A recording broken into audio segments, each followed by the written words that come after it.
Hello, friends, and welcome back to my channel. Or welcome if you're new here. My name is Brandy. I'm the owner of Boundless Treasures Boutique. And today I'm going to be showing you how to make this custom ordered sublimated tumbler. It was super simple to do.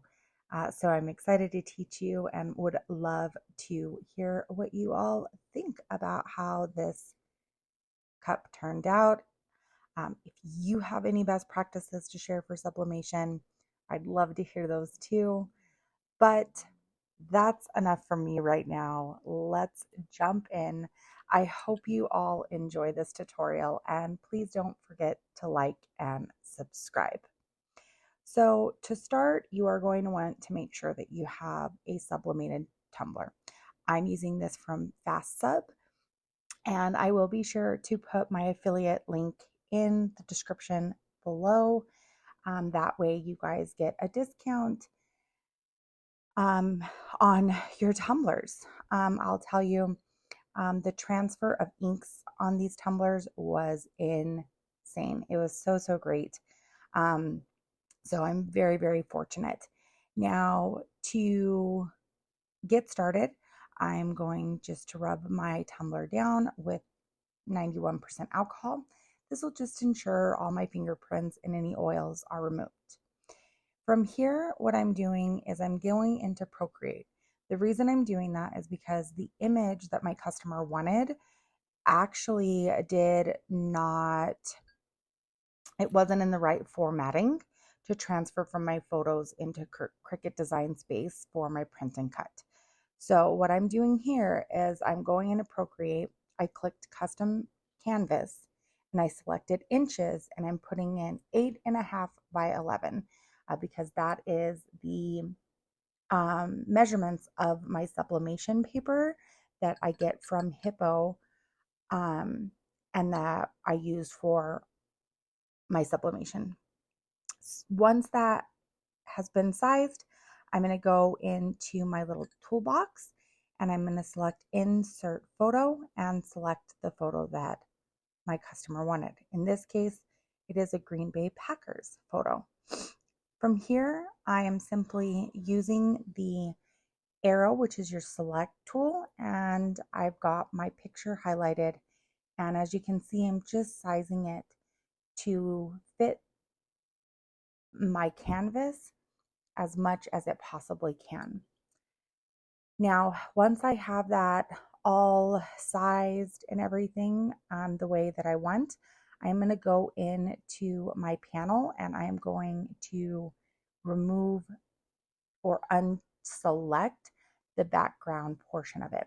What this is going to do is this is going to allow me to have a transparent background. And this way I don't have to cut through any additional whites when I'm going through my print and cut. From there, I'm going back to my wrench. I'm going to click share. I'm going to select PNG and I'm going to save it to my device. Once that's done, that puts us in a position where we can move right on over to our Cricut Design Space. So here you'll see I'm starting with a new canvas. I am going to clear out what I was working on before. I am then going to go to Upload, select Upload Image, Browse, and then I'm going to scroll through until I find my file. Once I have found my file, I'm going to select it. I'm going to click Open, and then from there we're going to click Complex. This will just make sure the image comes out as sharp as possible. Then we're going to do Print and Cut, and we're going to get this bad boy uploaded. Now, once you have it uploaded to your canvas, you're going to want to size it. Now, as you guys know, print and cut feature in Cricut does have size limitations. Some things that I have done to navigate around that is I actually pick the largest size and then go in and adjust my paper settings or my paper size settings after the fact and then move around my image so that I can print the whole image on uh, multiple papers so that I get it all in one go. So then once you've done that, your next step is going to be to cut. Now you'll see here I've got 2 pieces. I'm simply going to put these pieces together.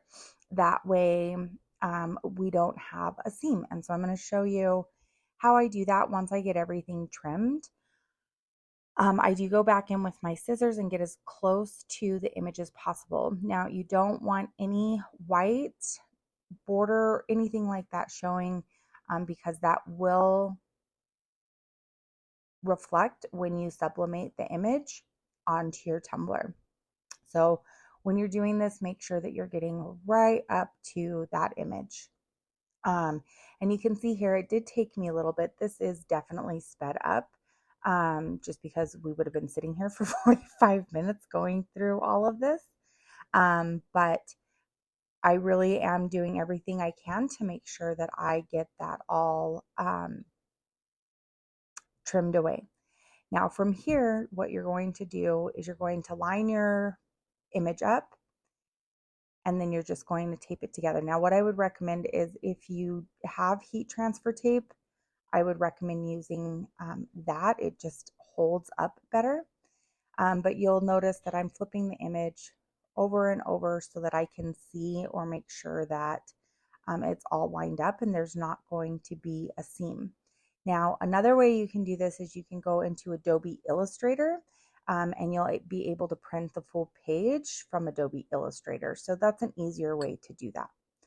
Now, once you've got everything set, you're going to make sure that you are getting your sublimation paper wrapped around your tumbler as tight as you possibly can. Here, I'm just cutting off any excess because again, we don't want it overlapping. I start with the top and the bottom seam of my tumbler. This just helps me ensure that I get a really, really tight lock at the top and the bottom so that there's no ghosting.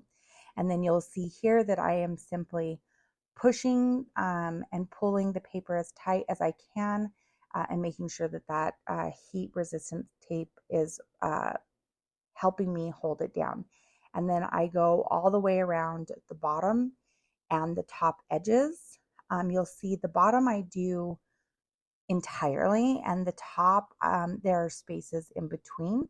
What I've noticed is when I do the spaces in between on top, it adheres beautifully. But if I do the same on the bottom, because it has a rounded edge at the bottom, there can still be some ghosting.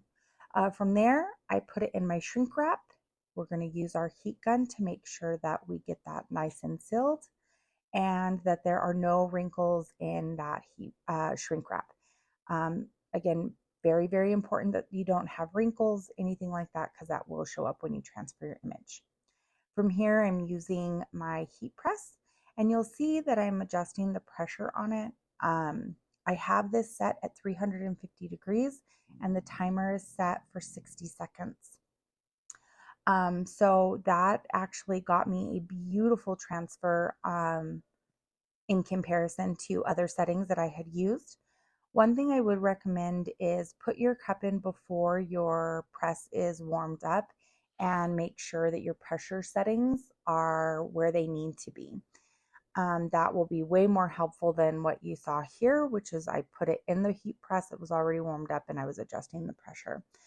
It didn't have any negative effect on the image, which is great.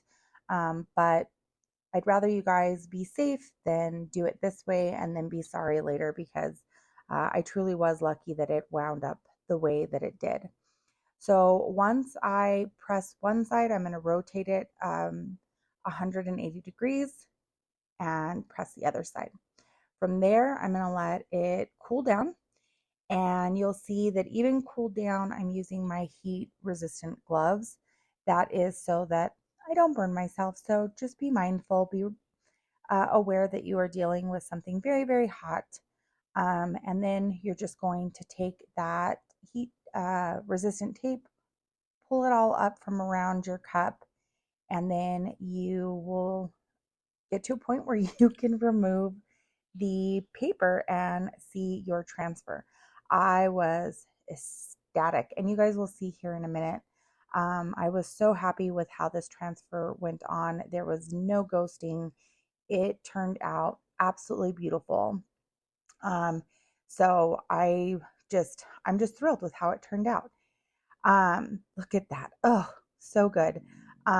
So once you're all done with that piece, I have been putting my branding. I always put it on the bottom of my cups, and I had to figure out a way with our sublimated ones how to put that on there, because usually with epoxy, I just put the epoxy on over it. So what I decided to do was I decided to use UV resin. As you can see in my tumbler, there is a little like I don't know, crevice area. So I put my sticker there. I put some UV resin on. I make sure that I pop any bubbles with my torch. And I actually came back and saw that there were some areas that weren't filled in, so I filled those in too. So just be mindful. If you see any little spots where you're like, oh, that doesn't look right, like go back. Your customers will thank you for it. You will thank you for it. Um, and just make sure that that's all squared away. Pop your bubbles. I put this under my UV lamp for 2 rounds. Each round is about 60 seconds. But ultimately, you just want to make sure that your UV resin isn't tacky. And each UV resin, depending upon the strength of your light, the amount of time that it needs under a lamp can vary.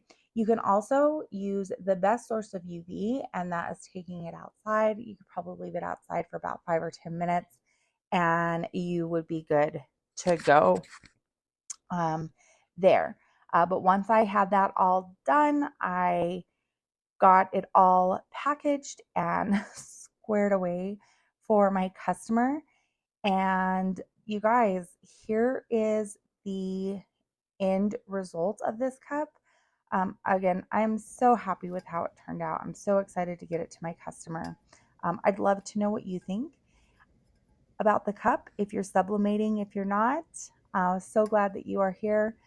Don't forget, you guys, you can join my free Facebook group where we share ideas and we help one another. So I'd love to have you all there. But with that, you all, that is all we have for this week. Please follow me on social. If you have any questions or comments, please leave them below. I love interacting with each and every one of you. And I just want to thank all of you guys so much for being here this week. All right, see you next time.